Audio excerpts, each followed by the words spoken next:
was at this conference for youth pastors, and I remember sitting in a session. I vividly remember the speaker saying something to the effect of, "If you don't enjoy at least 80% of what you're doing, you should find something else." And I remember just thinking, like, "Really? We can do that?" And I remember leaving that session and calling my wife, and we'd been having some of these conversations, but I remember leaving that session, calling her and saying, like, "I think we're done." And again, I don't know what's next, but I remember leaving that session and calling her thinking, like, "Okay, we're gonna rip the Band-Aid and figure it out from there." On this episode, I speak with Grant Baldwin. Grant is the founder and CEO of the Speaker Lab, which is a company that helps thousands of people build successful and sustainable speaking businesses, which is pretty cool. In this episode, we spoke about his life shift from being a youth pastor to a professional speaker and then starting his company because of all he learned in his journey. In this conversation, we explored how pretty much everyone starts from zero when we're trying to get that first client in whatever business that we're in, and how it can be challenging to stay motivated when you're trying to find that first client. I can relate to that as a podcast host and trying to get this show to grow every single week. Once you get that first check, it can give you all the confidence and the drive to keep going. While we might think that that first check is a trigger, sometimes, like in Grant's case, hearing the right words at the right time are really that motivating factor to keep going or make a complete life shift. But before we start this episode, I again want to thank my Patreon supporters. So thank you again to Tracy, Emily, and Mickey for sponsoring 2 episodes a month. This is really helpful to cover the production costs of the show and to keep it going. And then recently, Dream Vacations just became a sponsor of the show as well. A few friends of mine own this travel agency, and so I get to see all these amazing cruises and trips that they go on for research, and then all the deals that they can get for their clients. So if you're itching for some travel in 2023, please reach out to Trapper and Shane at the link in the show notes, or you can follow them at Your Vacation Heroes on both Instagram and Facebook. If you're interested in joining the Patreon, please head over to www.thelifeshiftpodcast.com/join, and you can check the link in the show notes for that as well. So without further ado, please enjoy my conversation with Grant Baldwin. I'm Matt Gilhooly, and this is The Life Shift, candid conversations about the pivotal moments that have changed lives forever.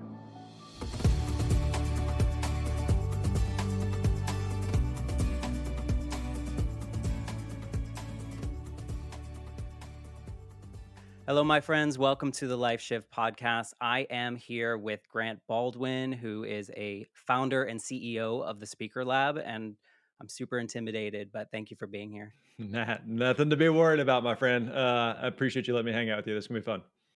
And add to that intimidation factor, Grant is also a podcaster. So he's been podcasting since I think I saw January 2016. Is that true? Yeah. So the Speaker Lab podcast we started in January 2016. Prior to that, I did another podcast for about 2 years. So yeah, I've been podcasting for since 2004, 2014 or so. So been doing it for a minute, but it's a great medium. I listen to a ton of podcasts, host a podcast, been on a bunch of interviews. I'm all about podcasting. Same. I'm as I was telling you before we started recording, I'm pretty new in this space. I've been releasing weekly since March, but when I was listening to your 422nd episode, I was like, wow, I can't wait to get there and hear all the stories that people come on the show and share, whether they're the external life shifts that happen to them, or in your case, which seems to be more of an internal shift. I think my listeners are reaching out to me in the DM form or in the review form of saying, I really need to hear that story today. And that's kind of my goal. And I think what you're going to share will inspire people that are kind of like on this brink of something. But before we give away kind of what your life shift is, maybe you could paint a picture of what Grant's life was leading up to kind of this more pivotal moment in your life. There's one initial shift that I had even as a teenager, and that was that my parents got a divorce when I was, I think, 13, 14, something like that. And at the time, I remember just feeling like I just didn't know anybody whose parents were divorced, and I thought I was the only one, and it was like a source of shame and embarrassment. And I remember thinking, I mean, even fast forward and like to today, and I look at like some of my friends back then and friends I knew, at the time whose parents are still together. I was like, man, I was at your house. Like, your parents are super dysfunctional. Like, how are they still together? My parents didn't make it, you know? So that was definitely a big shift. Why do you think you felt shame in that? Just because you felt like you were the only one that had divorced parents? Yeah, I just didn't really know anybody else whose parents, and I'm sure like I went to a bigger school and knew a ton of other kids. But I just didn't know anybody else whose parents were divorced. And I knew like you're over at some of their houses from time to time or sleepovers or whatever, and like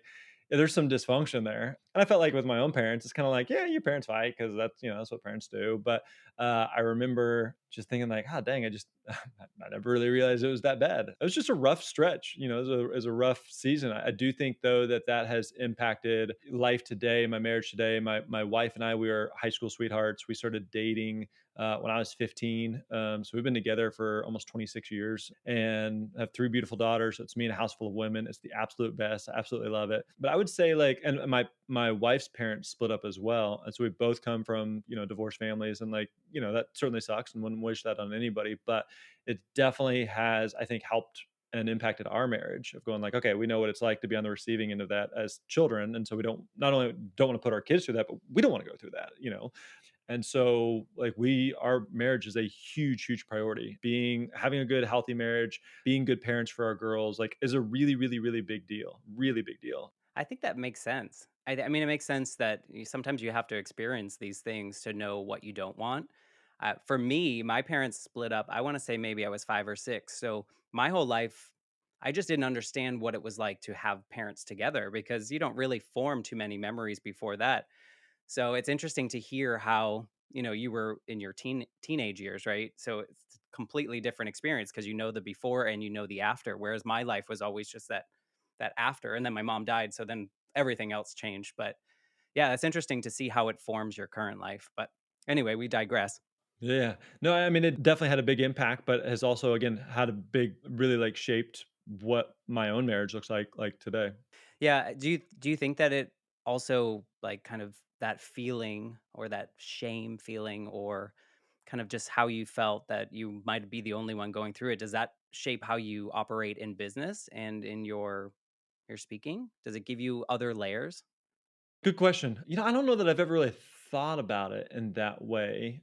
So I don't, man, I don't know. I don't, it is maybe one of those things like, if I spend a couple hours with a therapist or something, I'd, be like, oh, wow, actually, I, have all this bitterness and regret and whatever toward my parents. Like I have a good relationship with both my parents today. They've been apart longer than they were together. And so, yeah, kind of to your point, like, the idea of them even together, like, oh, that's weird, like I can't even picture it. What is that like with your parents together?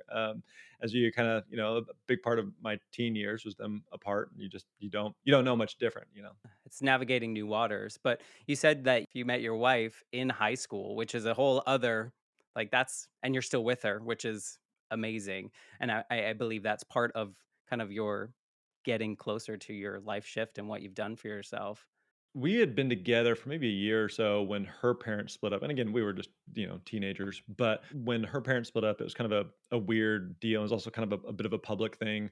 I think a big thing that's helped our marriage and our relationship is in a lot of ways like we've grown up together. So like we've experienced some crazy stuff together, and so we started dating like shortly after my parents split up, and then my mom actually got remarried, and then they split up after I think 7 8 years, something like that. And so it was kind of rocky. And so like we've lived a lot of our family experiences together. And so I'm the oldest of three. I have a younger brother, younger sister. So my sister was, I think, 9 when my wife and I started dating. And so she's like, I don't remember life without her in it. And so it's just kind of been this older sister. They've kind of grown up together. So it's which is not great dating advice. Like start dating someone when you're 15 and it just works out, forever. But I do think that it's just an advantage that we've had, that it has helped of just like a lot of good, bad, ugly of life that has shaped who we are today. We've experienced together. Right, and I think a lot of those moments can either will test you, right? They'll test your relationship, and so by surviving those moments together, I think you create a stronger bond, or I would imagine that you create a stronger bond because it's a shared experience, so you can kind of rely on each other. Right. So Absolutely. I mean, 1, that's amazing that you're still with the same person from high school. I don't think there's a ton of people that can say that, but it also makes sense having gone through all those moments that you would be, right? And to know that both sets of your parents split up, you kind of also have that, like, we don't wanna do that, and we've been through it. Earlier this year is when we celebrated our 20th wedding anniversary, and so I was telling our oldest daughter is 16, and so I was telling her, I was like, hey, actually, like mom and I, we've been married longer than either of our parents. You're her grandparents. And she thought about it for a second. She's like, well, congratulations, you set the high score. And I was like, yeah, we did. So but at the same time, like my mom's parents both passed away in the past couple of years, but they were married, I think it was 68, 69 years, met on a blind date, so you looking at them and like just a awesome couple, so yeah, even though like for us, we both came from, divorced families. It's like it doesn't mean that that has to happen to us. Like there's you get to ultimately decide what life looks like for you, and determining whether or not whatever happens historically or in the past, whether it was your fault or someone else's, it was you're a product of someone else's decisions, positive or negative. Like you still get to decide for you what life looks like going forward. I mean, just that note of you get to decide for you, so many people are stuck on, maybe not as much nowadays, but very much that society tells us like the next step or what you should do or the order in which you should do things.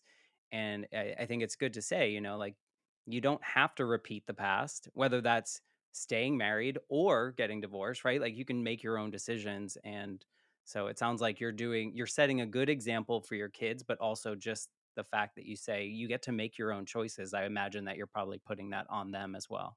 Yeah, absolutely. Like I think that my wife and I, like especially as our girls have grown up, our girls are 16, 14, and 11. And so, like our oldest, as she gets closer to college and kind of thinking through next steps, it's constantly reminding her of you can do whatever you want in terms of a career, and there's a lot of different options, and here's kind of some pros and cons of all these different options. You don't need to do what I've done or what mom has done, but ultimately like you're in control. So like good, bad, ugly, and different, like you get to decide. And so like I look at my own life today and I feel like I have a really great life, and I wouldn't trade lives with anyone, but it's not because like I didn't win the lottery, we didn't get some inheritance, we didn't just get lucky. Like there's a lot of like intentional decisions that we've made that has created the kind of life that we've had, of kind of like reverse engineering and figuring out like what kind of life do we want to have, what are the things that we value, what do we want to do, and like how do we work towards that. And it's not, again, it's not an overnight process, but being intentional about building your life in such a way that you're just like, dang, I wouldn't, this is awesome, I wouldn't trade this with anybody. And so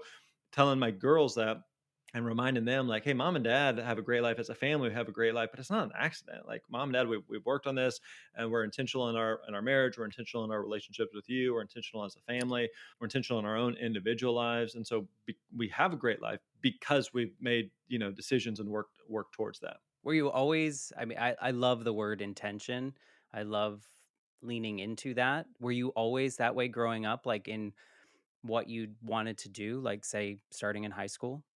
I think to some degree, yes. I think I've always been pretty motivated, driven. I think that, yeah, I mean, despite parents splitting up, I think overall, like I've had a pretty normal, average life. So there wasn't some massive, trauma or anything that has happened to me. At least I don't feel like. But I feel like I've always felt like I'm very like just mentally and emotionally healthy. Like I'm a pretty stable guy. Like the highs aren't too high, the lows aren't too low. Life is really good. I'm very optimistic, positive person, not naive.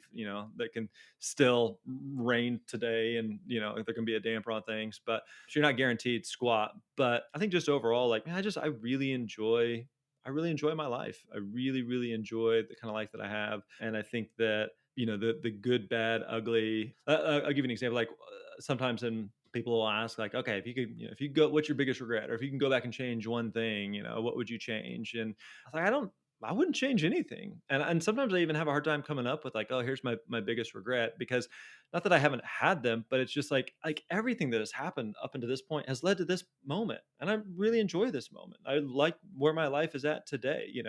And so if my parents had stayed together, but maybe they had been miserable, like how would that have changed, my own marriage today, and how would that change the dynamic of the relationship that I have with each of them? And so, like, everything that's happened, again, all of it has led to this point. And so, yeah, I always remind my girls, like, if you don't like your life, like, fix it, do something. Like, don't wait for, yeah, and they're younger, but just in general, like, don't wait for whatever political party's in power, and whoever you vote for isn't going to change your life. And you get to decide where you live and what kind of work you do and what you do with your money and who you spend your time with and what you think about and where you spend your energy and effort and resources. Like, that's on you. Like, you get to choose that and decide that. So yeah, if you don't like your life, like, you're the problem and the solution. It's interesting too because I talk to a lot of people. I mean, I mentioned this a little bit ago of how I felt like growing up at 18, there was an invisible checklist that I had to accomplish. You know, like I had to graduate high school and then I had to go to college. It didn't matter what I chose in college, I just had to go. Right. And then I had to graduate and then I had to get a good job. And I felt like there was this invisible checklist, because I can't find the checklist. I don't think there really was one. I love that you are instilling that in your kids that there isn't really a checklist, like, change your life to the way that you want it. So what did you like, how did you get to that? In high school, you graduated high school, like, what happened? How'd you get to where you are now? Yeah, so I think and this was kind of the big shift that I think for me was in high school. I was really involved in my local church, and my youth pastor had a really big impact in my life. And I was like, I want to do that. Like, that seems like a cool career path. And I just kind of felt like, if I can make the kind of impact and difference in others' lives that he had made in my own life, that just seemed super fulfilling and rewarding. And so after high school, I went to Bible college, and I was like, I want to follow in his footsteps. I want to be a youth pastor. And so then my first kind of career role was at a different church as a youth pastor. I did that for about a year and a half or so. And parts of it I liked, parts of it I didn't like. But one of the things I really enjoyed was speaking. And speaking was one of those things that I felt like I was decent at and I wanted to do more of. And so I think I quickly was starting to feel like, maybe this role as youth pastor isn't for me, but I was also kind of going like, well, crap, like, I went to college for this, and what would there's not like something, oh, I'd much rather be doing this, or I should be doing something differently. And so was kind of like having this, felt like this quarter life crisis of going like, what do I want to be when I grow up? And I feel like I'm kind of, I've taken some steps where I'm at least somewhat deep in and feeling like I can't change, can I? Or how does this work? And so I remember having a conversation with my wife and feeling like I think I want to, leave this job. I don't know what I'd rather be doing, but I feel confident like this isn't it. And to further complicate things is that she was, I think, 4 or 5 months pregnant with our first child. And I think that was definitely like a factor that kind of pushed me. There's nothing like bringing a kid into the world that just causes you to question everything and like, what am I doing with my life? So that season where I think for like I left that role, a couple months later, she had our oldest child, who's now 16. And then that stretch of about a year or so of just kind of like going, well, crap, what do I want to do now? Like, I thought this is what I want to do. I spent several years going to college for this thing, and time, energy, effort, resources, money invested to do this thing. It's not what I want. I don't know what I'd rather be doing. And a lot of like well-meaning, well-intentioned friends and family members around me going like, hey, you quit your job and your wife's pregnant. Did you think about this? And you're like, I thought I did, but maybe not. So that stretch was, like, in my mid 20s, was like a big, big life shift of really thinking through like, okay, what do I really want to do? What would that look like? And again, that's not an overnight thing, but like really taking the time to do some of that digging and soul searching, and then figuring out, if it is speaking or for me or whatever it could be, of going like, okay, now again, let's start taking some intentional steps that direction, knowing it's not going to just magically happen, but start moving that direction. And so, yeah, I still look back on that period of life as just a massive, massive life shift that led to where I'm at today. When in that process did you decide to quit what you were doing? So I vividly remember the point where I was at. I was kind of like him hawing on it, like, do I want to do this? I don't want to do this. I had a conversation with my boss at the church, who admittedly like wasn't the best guy to work for at all, and he was definitely it was definitely a factor of just like, hey, I don't know that I want to work in this type of environment. But I remember I was at a conference at the time. I was at this church I was on staff at was in Missouri, as where we live, where we grew up, and happened to be we live today in Nashville. And so while I was on staff at this church, I was happened to attend a conference in Nashville several years before moving here. But I was at this conference for youth pastors, and I remember sitting in a session. I vividly remember the speaker saying something to the effect of, "If you don't enjoy at least 80% of what you're doing, you should find something else." And I remember just thinking like, "Really? We can do that?" And I remember leaving that session and calling my wife, and we'd been having some of these conversations, but I remember leaving that session, calling her and saying like, "I think we're done." And again, I don't know what's next, but I remember leaving that session and calling her thinking like, "Okay, we're gonna rip the Band-Aid and figure it out from there." Have you ever called that person? That speaker? No, I couldn't even tell you their name. Could you imagine reaching out and be like, "You changed my life by saying that one sentence of But thing." I mean, I think it's also interesting, like, kind of fast forward so to today where I was a full-time speaker for about 8, 9 years or so, and now run a training company called the Speaker Lab where we teach people the business of speaking. How do you basically like where I was of going like, I want to be a speaker, but I don't know, like, how do you find gigs and how much do you charge and what do you speak about? And like, how does this world work? And so that's who we work with today is speakers who are going like, I want to do this, but I don't know how. And so we've worked with thousands of speakers all over the world, all different topics, industries, ages, stages of life.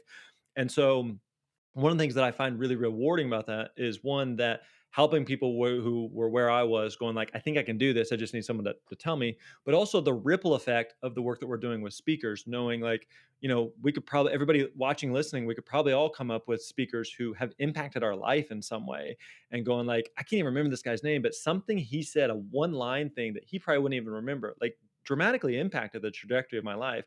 And so now, as a part of the Speaker Lab, if we're able to work with and coach and train other speakers who are then able to have those impacts on audiences that they speak to that we will never know about, but to feel like for a fraction of a percent, we were able to be a part of that and be able to help facilitate that, like that's incredibly, incredibly rewarding.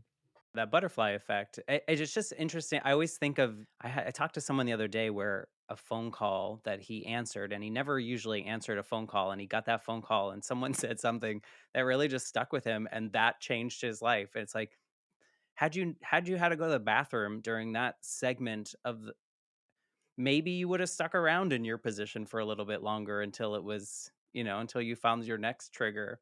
Or even had you listened to all the naysayers in your life that were like, "Are you sure you want like was this the smartest move with a kid at home and and a family that you're about to raise? Is this the smartest thing?" Because I think again, me stuck in my society head, I feel like that's just expected of us. Like we have to have a plan. We have to know what's going on.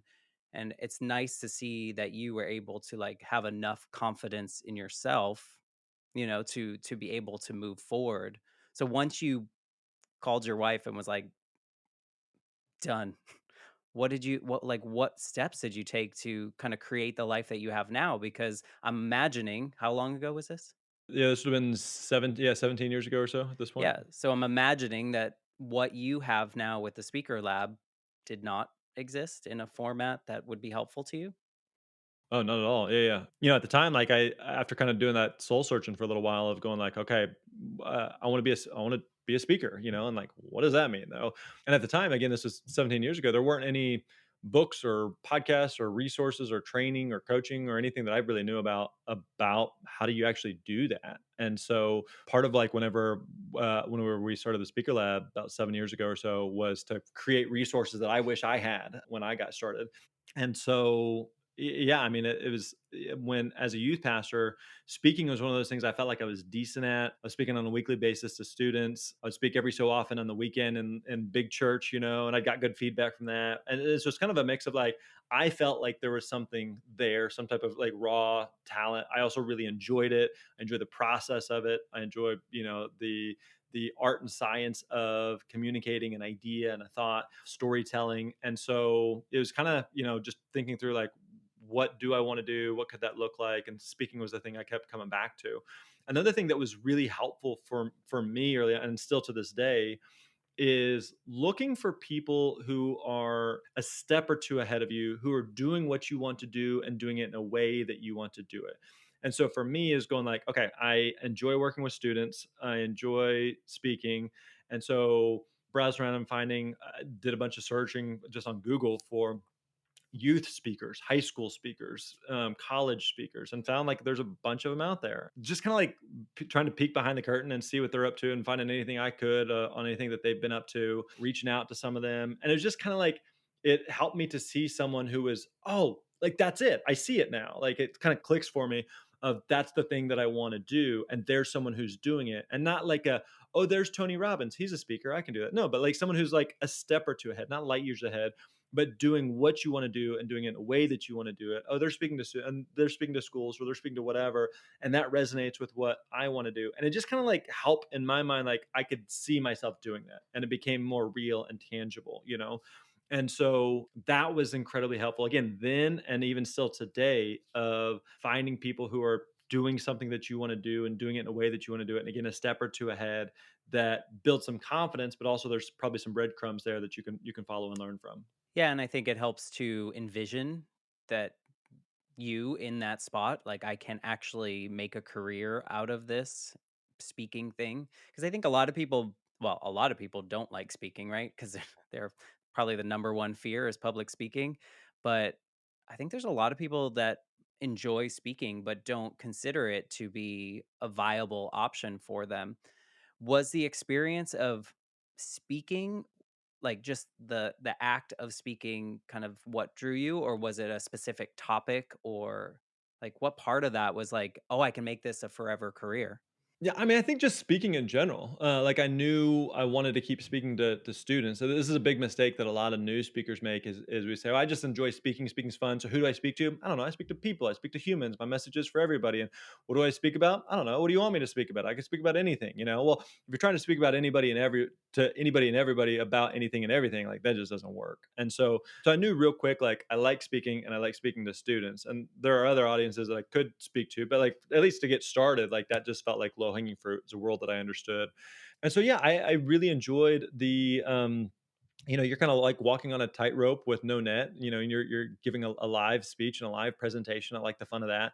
I like seeing the real time reaction and feedback to that, because you and I are recording a podcast right now, and there may be millions of people that listen to this, and but like you and I will never sit and watch someone listen to us talk, and so people are going to listen to this in their car, or they're going to listen to it, while they're working out or making dinner or whatever, and we will never watch that. But whenever you're giving a speech in front of, or a presentation in front of, 50 or 500 or 5,000 people, you immediately find out like I delivered that line or told that story and that worked or it didn't work, or people laughed or people looked confused or lost.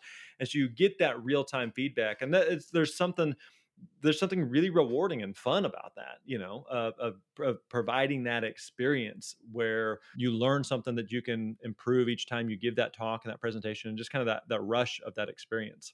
I mean, I think I can a lot of people can relate to that, in the sense of any kind of live performance, right? You can it gives you it feeds you in a different way than, say, a recorded presentation that you might give, for a school project or for a work project or even just a Zoom kind of conversation. That is a little different as well because people are maybe paying attention. They're not paying to come see you, or as students, that place is paying them to come see you. Did you find students to be your area because they might be more challenging to engage? Or did you find them challenging to engage just in general as a student population?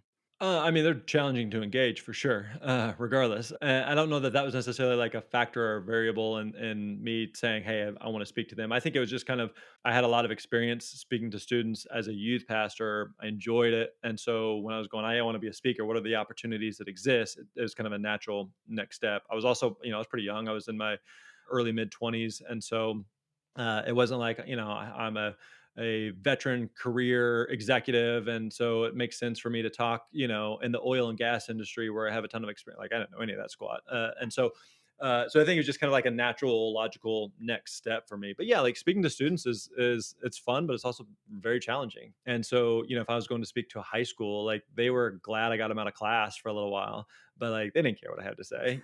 And so you really, whereas like if you're speaking to typically like an adult audience, probably going to be a bit more respectful and probably going to be paying attention, even if they're like not totally clued in with you or zoned in with you, like they're at least going to be trying to pretend like they're paying attention. Student, if they're not interested, if they're not engaged, like they don't care. And so there is like that was part of the fun of the challenge of going like, all right, I got 1,000 teenagers in this auditorium who have no idea who I am and have don't really care what I have to say. What do I need to do to get them on my side in a very short window of time? And so for me, like one of the things that worked really well was humor. I used a lot of humor, a lot of comedy, a lot of storytelling, and just tried to like build trust and build rapport, build connection with an audience that just didn't know who I was and didn't care who I was. And so, if I was giving a talk, like a high percentage of it was a lot of humor, a lot of jokes, a lot of comedy, a lot of storytelling, so that then when you're making a point, you've got them on your side, and it's the sugar to make the medicine go down type thing. And so you're building that rapport and that connection so that when you do bring some type of truth to the table, you've earned the right to share that and to be heard. Yeah, I mean, and I think to your point, knowing your target audience, right, as what you alluded to, you're not, a speaker for everyone. If you have that, you have in mind what their needs and wants are. In a lot of cases, self-deprecating humor probably brings a lot of a lot of those students in. I think another piece that was probably a smart decision, I don't know if it was intentional or not, is the fact that you were in your mid 20s, so you were closer in age to them, which then creates more of a relatability. You weren't, a 70-year-old person that they didn't know. You were someone that was only a couple years older than them, naturally kind of connection. Yeah, it's kind of like an and a lot of times, like if I was speaking to a school audience or a youth audience, it wasn't like I was saying something that they had never heard. They'd heard about stuff from their parents and teachers and that sort of thing, but it's just a different voice, and it's kind of a like a big brother type feel, but wrapped with a lot of like an entertaining way that again kind of builds that rapport and that trust with them. Yeah, it almost feels like what you mentioned before is kind of your recommendation of someone leaning into a new field is to find someone a couple steps ahead in life, right? And so you're able to kind of not tell them what to do, but kind of share your experiences in a way that might be relatable to them. So speaking of that, what was what was that first paid speaking gig that you got in your journey? Like what was that like for you? It was amazing. I vividly remember that the first like true paid gig that I did, I had, like I mentioned, we were living in Missouri, and I'd reached out to a couple different events. I heard back from one of them. They hired me to speak in February 2006, and it was at this Missouri 4-H conference. And if you're not familiar with 4-H, it's kind of like a leadership group for students, especially like in agricultural places and in rural communities. And I came from the suburbs. I didn't know anything about farming or cows or any of that stuff. But so I went and I spoke for 30, 45 minutes or so to about 300 students, got a standing ovation, and had a bunch of students who were like, oh, that was awesome, that was really cool, can you come to my school, or that was really whatever. And I remember afterwards talking with the event planner, the decision maker. They were super kind, very complimentary, gave me a check. I remember getting to my car and opening the envelope, and it was for $1,000, which I knew like we'd contracted that. I knew that's what it was. It wasn't like a surprise or something. But I just remember holding that, just thinking like, holy crap, I mean, it was like felt like $1 billion at the time. $1,000 to stand up there and talk for a while and have people tell me how great that was. Like that was amazing. And so it was just I remember like breaking down in tears and just feeling like, man, that was just so rewarding and so much fun. And it was just like a boost of confidence of like this, that's what I want to do. I want to keep, how do I keep doing things like this? And if I can get paid for it too, like that's amazing. And so I think that was also like when we talk about like that life shift of going from, okay, I went to college for this one thing, I did that one thing, and then tried to figure it out, maybe if I was going to do something different, and then do the speaking thing. That yeah, I didn't have anybody who came up to me and was like, this is a bad idea, you shouldn't be a speaker, let me rain on your parade. Like nobody did that, but I'm sure people were like, are you sure, like how are you going to make that, like speaking once for $1,000 is great, but that's not going to, you can't live off $1,000 for a year. And so, how do you do that consistently? How do you do that ongoing? How do you turn this into a business? How do you turn this into a career? But it was just kind of again that first step of confidence of like, no, I can do this. Like, it's going to require a lot of work and effort. It's kind of like if you're trying to lose 50 pounds, and it just felt like this insurmountable thing. But then you lose that first pound, and you're like, okay, I got a long ways to go, but we're headed in the right direction. And it just kind of gives you a bit more confidence to keep the momentum going. Yeah, I mean, it makes sense to me. Getting that check was not really about getting paid for that one moment, but it was getting paid for all that legwork that you were doing and building. Like, yeah, I'm on the right I'm on the right path. This is possible. So I totally understand kind of breaking down in that moment for that big old $1,000, right?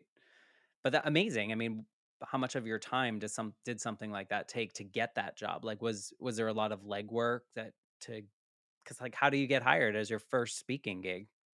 Yeah, yeah. I think it's important to remember like every speaker starts from zero. Every speaker starts from scratch. Similar like we were talking about like with the podcast stuff. And so yeah, it's a lot of like and again, this isn't exclusive to just speaking, but if you wanted to be a freelance graphic designer, if you wanted to do accounting or whatever, and you're trying to get that first client, like everybody starts at zero. And so it's yeah, it's a lot of work to kind of get going and to get someone to take you seriously or to pay you money or to trust you that the product or service or whatever that you're trying to provide is worth their money and their investment. And so, yeah, it's a lot of work initially and then ongoing. But I remember I had a speaker friend tell me early on, he said, you have to fall in love with the process, meaning like, I'll give you an example of like going to the gym. Like, oftentimes people like, I want to be in shape. I want to, feel like I don't have some dad bod. I want to be able to stand in front of the mirror and not have a tear, fall out of my face.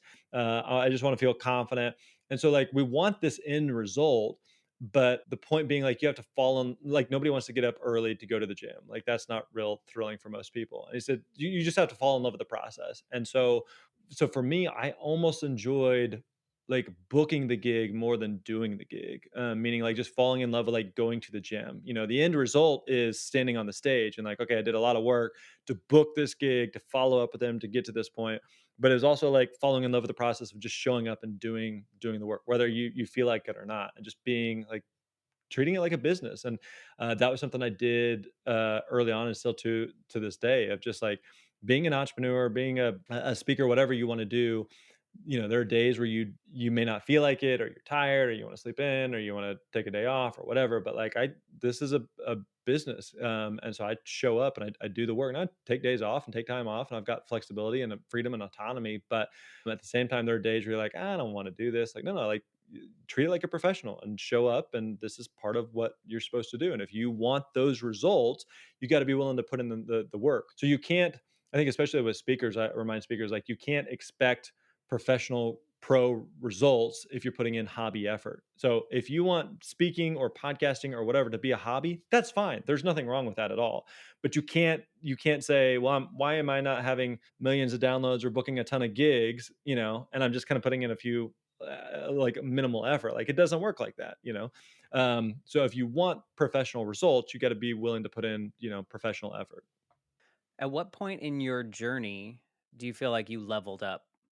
At what was there a number that you wanted to hit? Was there a amount of bookings that you wanted to hit? Was there some place where you felt like this is it? I mean, I'll give you one thing that was really, really instrumental in kind of transitioning from, and like a big shift from going from just pure speaker to starting the speaker lab. And it was this, like, I was doing about 60, 70 speaking gigs a year, was traveling a lot, was gone 80, 90 nights a year, was doing like a lot of like big keynotes, thousands of people, big auditoriums, arenas. It was awesome. I loved it. It was also a reminder, like, speaking is a high paying manual labor job, in that I'd get paid really, really well to stand on stage and run my mouth for an hour. But the nature of it was I had to get on a plane, I had to leave my family, I had to go somewhere.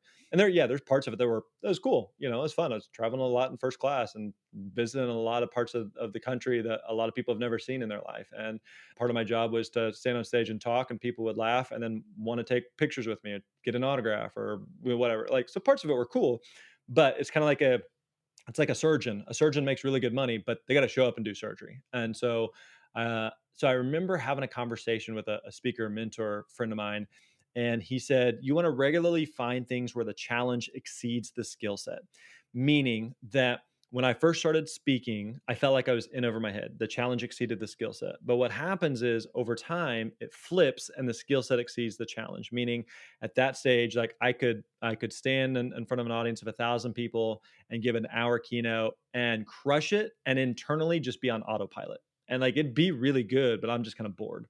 And so he said, you regularly have to put yourself in situations and spots where you are outside of your comfort zone in a healthy way, but enough to just be like, dang, this is like, I got to lock in here. This is a big deal. And so I think about that a lot, of regularly putting myself in spots where the challenge exceeds the skill set. And when the skill set exceeds the challenge, again, looking for ways to flip that and reverse that. And again, getting outside of my comfort zone. So that conversation I had with this speaker friend was really impactful for thinking through and kind of making the transition from just purely being a speaker to now let's start a training company and coaching company for speakers. Right, which then in turn serves your family life balance, right? And being able to stay home, and you're still, I'm assuming you're still doing speaking gigs and things like that. I mean, some, not nearly like again, like when I was doing this full time, I was, doing 70 speaking gigs a year. So I was on the road all the time. Whereas now I'll do a few things here or there, but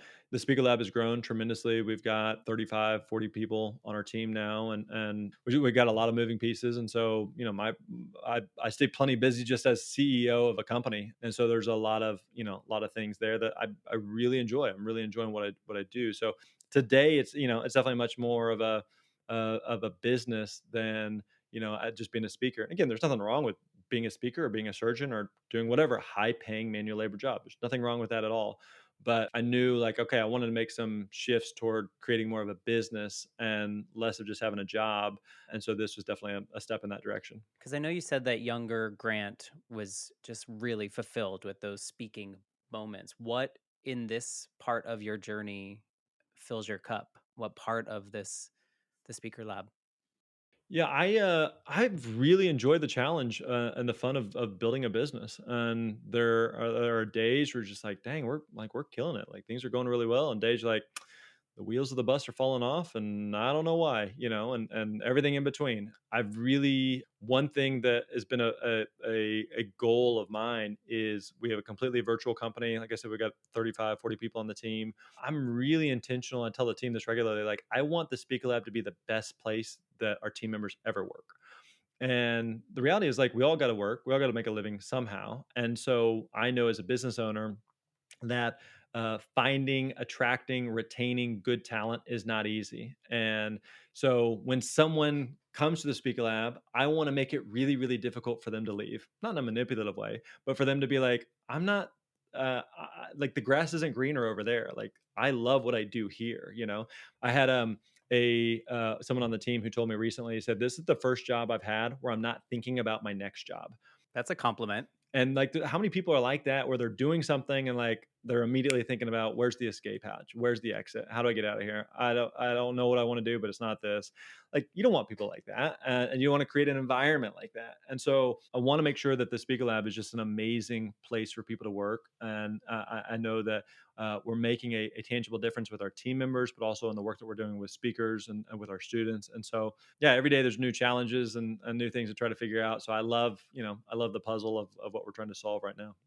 Yeah. Do you think that you want to create this business and this feel because of the experience you had with that boss you said in Missouri? Do you think like, That's a very great question, and something I've thought about, and I think that that's absolutely a factor, because that was not the case, for me at all. It's just like this was a horrible work experience, and knowing like certainly not every experience is like that, and there's plenty of any place, and certainly churches that like have a great environment and great culture, and but that one in particular was just like, oh man, that as a boss, you're a jerk, and I don't want to be that to other people. Like that's not a cool way to treat people. So yeah, absolutely, I do think that that's had an impact and factor in putting such a priority on how we treat people and the type of culture and environment that we have. yeah, and you know how you want to be treated. And so if you're the one kind of creating this space, that's up to you to kind of make it feel the way that you want to be treated as well. I think, all of your story, you've said it and I'll repeat it, but basically there's all the pieces kind of are dictating what you're doing later. You talk about your parents getting divorced and now how you and your wife approach building your family and staying together and all these pieces. And now, that particular terrible boss, which I think we've all had at one point in time, teaches us what we don't want for ourselves, what we don't want for other people. So I'm inspired by that, just knowing that we should be looking at our lives as as grateful for the experience.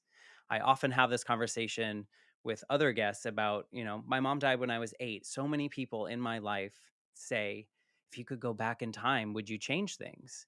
And now here in my 40s, I think, well, no, I wouldn't, because it sounds terrible to say it out loud, right? Like, these words are terrible, but I wouldn't, because this is who I am because of that, Yep. right? Because of those moments. And so I completely agree with you in that no regrets or no changing things, because we wouldn't be where we are. We wouldn't be having this conversation. I wouldn't get to learn from you and have this experience. So Yeah.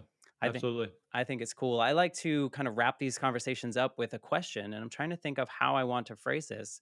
Uh, I think because you're a business owner and because you are, a professional speaker and you've done hundreds, Yeah. thousands, Yeah. Yeah. lots of them, what would you Lots. Yeah. what would you say is the most important thing for someone that kind of wants is like, I really want to kind of do this? What's the first thing that they should do to kind of get into speaking besides go to thespeakerlab.com? Yeah, definitely go to thespeakerlab.com. We got plenty of resources there. But yeah, I think that it's important to kind of get some clarity on how speaking fits into what you want to do. Meaning that there are people that speak full time. That's all that they do. They do 60, 70 gigs a year or 100 gigs a year, and that's fine. There are people that maybe have a bunch of irons in the fire and like, I like speaking. I don't want to do it full time necessarily. I'd love to do 5 gigs or 10 gigs. And I just don't know, how do you find those and how much you charge and what do you speak about? And again, how does that world work? And so I think getting some clarity on like what, and again, you may not necessarily always know. I think that speaking and like in a kind of a larger place, starting a business or figuring out your career or just life in general. I heard a really good analogy one time that it's like driving a car at night. When you're driving a car at night, you can only see as far as the headlights will show you. But you can travel hundreds or thousands of miles that way and have no idea of the roadblocks and the construction and the detours and the accident and all that's going to happen up ahead. You don't know any of that stuff. Like again, I love my life, but I don't have some 5 year or 10 year plan of I know exactly how it's going to, because I'm driving a car at night and I have a pretty good idea of like what this week and the next couple of weeks are going to hold and have some rough idea of what I hope the next few, but like you think about things like a pandemic, like nobody's sitting around going like, all right, 2020, buckle up because here it comes. Like nobody knows that. So you're driving a car at night and then all of a sudden you get into something, you're like, holy crap, what is going on here? Like, okay, we got to, pivot, adapt, figure it out.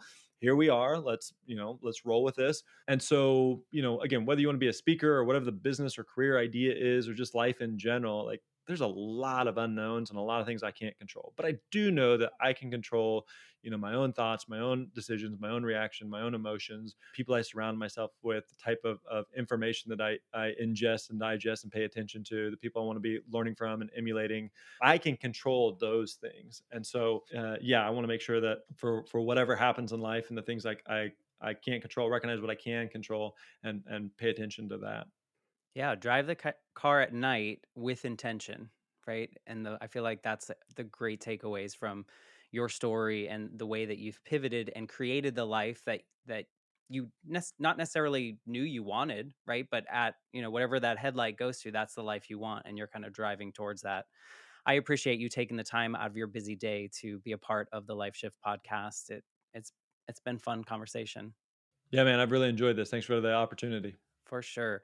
And if you're listening to this episode and you want to rate and review, Grant can probably agree those are sometimes just nice to see and maybe don't do anything else, but they're nice to see. So we will be back next week with a brand new episode of the Life Shift podcast.